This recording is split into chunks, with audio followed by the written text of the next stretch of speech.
अस्सलामुअलैकुम फ्रेंड्स, मैं हूँ आपका होस्ट सखावत अली। आप देख रहे हैं Sakhawat Ali TV YouTube channel. Friends, आज की वीडियो में बात करेंगे सऊदी अरब के हवाले से।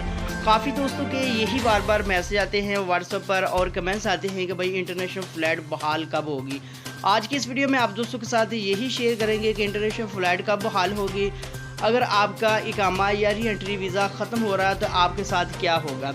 आपने इस वीडियो को शुरू से लेकर एंड तक देखना है। चैनल पर नहीं है तो चैनल को सब्सक्राइब कर ले और साथ में लाइकन पर लाजमी क्लिक करें ताकि जब भी मैं नई वीडियो अपलोड करूँ सबसे पहले आप दोस्तों को मिले, आप दोस्त बड़ी आसानी से देख पाएँ। फ्रेंड्स, सऊदी हुकूमत की तरफ से उन लोगों के लिए अपडेट है जो सऊदी अरब से छुट्टी पर आए हुए हैं, वापस जाना चाहते हैं तो पहले वो अपना इकामा रिन्यू करवाएँ। और अगर आपकी री एंट्री जो वीज़ा है, छुट्टी है, वो ख़त्म हो चुकी है तो उसको रिन्यू करवा लें।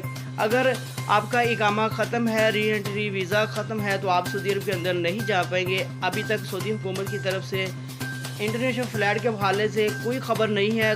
इंशाल्लाह कुछ दिनों में इंटरनेशनल फ़्लाइट बहाल होगी। जितने भी लोग छुट्टी पर आए हुए हैं उनको इजाज़त मिलेगी, वो सऊदी अरब के अंदर वापस जा पाएंगे।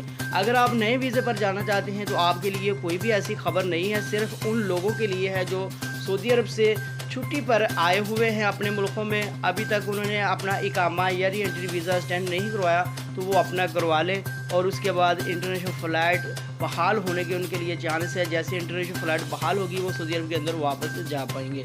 फ्रेंड्स, ये थी आज की वीडियो। उम्मीद करता हूँ आज की वीडियो आप दोस्तों को पसंद है। वीडियो को लाइक करें और अपनी